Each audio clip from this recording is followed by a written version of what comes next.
Така, днеска реших да си поговорим за една така по-различна тема. SMMA или персонален бранд? Кое е да започнете да развивате през 2025 година? Знам, че в момента на пазара в България е някаква лудница с UGC креаторите, с хората, които създават short form контент, които снимат, обработват видеа и така нататък. И следващото голямо нещо, както виждате от всеки втори, който качва, е персоналния бранд. Буквално всеки втори се опитва да ви продаде нещо чрез неговите социални мрежи. Което искам да кажа тук. Не ме разбирайте погрешно. Ако вие си купувате информация от качествен източник, съм напълно за. Но преди да си купите информация от когото и да е, особено чрез Instagram, първо си направете проучване дали този човек е автентичен и дали реално се занимава с бизнес модела, за който той ще ви учи. Защото доста хора, даже да не кажа почти всички Instagram гурута, изобщо не се занимават с това, за което ви учат. Та така, да се върнем обратно на темата. SMMA или персонален бранд? Кое да стартираме? И тук отговорът ми е защо просто не стартирате и двете? Защо не стартирате SMMA, в която предлагате някаква услуга, да кажем като масата, видеообработка на различни бизнеси и просто не използвате персоналния си бранд и социалните си мрежи като начин да документирате какво сте направили. Започнете да документирате ежедневието си, започнете да документирате това какво всъщност правите с живота си, как расте бизнеса ви. Сега ще ви кажа защо да го направите това нещо. Когато вие имате супер много съдържание, което е документирано в YouTube, в което показвате какво правите с вашия бизнес, как го развивате и така нататък. Това ви дава супер много social proof за пред хората и когато вие имате аудитория и такъв social proof, клиентите ви сами ще идват при вас за вашите услуги, защото ще знаят, че вие сте най-добрите в това, което правите. Точно за това смятам, че е важно да развивате и двете, ако искате да се занимавате с SMMA.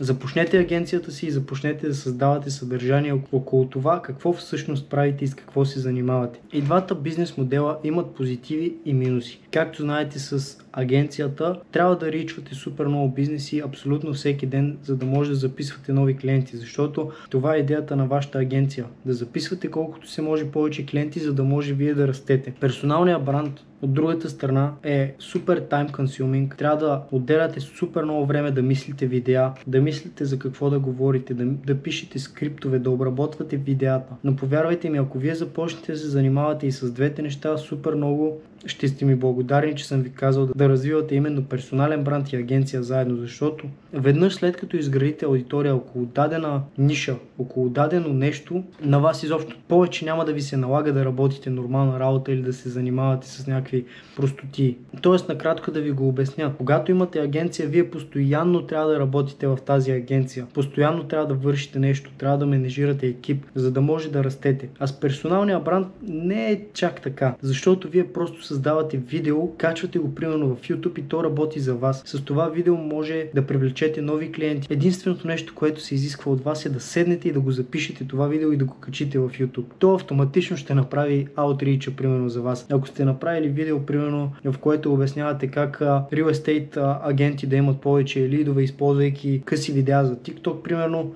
и разбира се, че това видео ще попадне точно пред real estate агент и той ще се свържи с вас за вашата услуга. Това само по себе си е работа за вашата агенция. Така че трябва да помислите в коя ниша вие искате да си направите персоналния бранд. Всъщност, по-скоро трябва да се замислите как аз мога да реша даден проблем за дадена индустрия. Другото нещо, което персоналният бранд ви дава като плюс, е, че може да таксувате много повече пари, когато клиентите сами идват при вас, отколкото когато вие се свързвате с тях.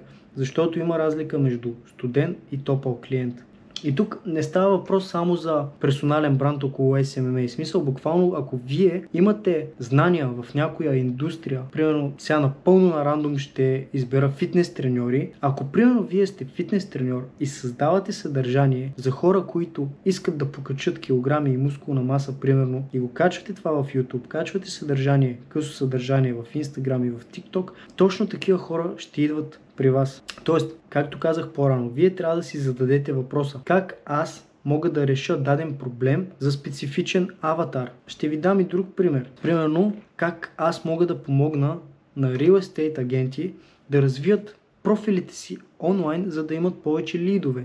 Тоест, как те сами да се научат да създават съдържание за себе си, такива видеа като моите, в които те просто говорят на камерата и да започнат да ги публикуват онлайн, как да ги обработват и така нататък. Буквално може да го направите това нещо. И точно заради вашата експертиза и заради това, че вие ще ги научите да го правят това нещо, те могат да ви платят премиум цена. Под премиум цена имам предвид, че могат да ви платят много повече, отколкото примерно вие ще ги таксувате за вашата услуга, ако сте се свързали с тях по студен outreach. Другото нещо, което ви се отваря с персоналния бранд, е именно coaching opportunity. В смисъл, буквално вие може да коучвате хора за вашата експертиза. Може да ги учите как да създават съдържание онлайн. Може да ги учите как да стартират SMMA. Може да ги учите как да развиват персонален бранд като мен. Може да ги учите как да изпълняват дадена услуга, ако вие имате експертиза в тази услуга. Вие трябва да се научите да решавате даден проблем за достатъчно голяма аудитория. И щом вашите профили са развити и решавате проблем за достатъчно голяма аудитория, аз ви гарантирам, че повече няма да ви е нужно да работите нормална работа. Но трябва да свършите тежката работа. Тя е именно да си изберете ниша, да започнете не просто да консумирате съдържанието ми, да започнете да го правите и да действате и да бъдете постоянни. Защото с постоянство ще ви се получи. И така, бандичка. Това е от това видео. Ако вие имате въпроси относно как да си стартирате персонален бранд или SMMA, може да ми пишете в Instagram, линка долу в описанието. Ще се радвам да помогна на който мога и ще се видим в следващото видео.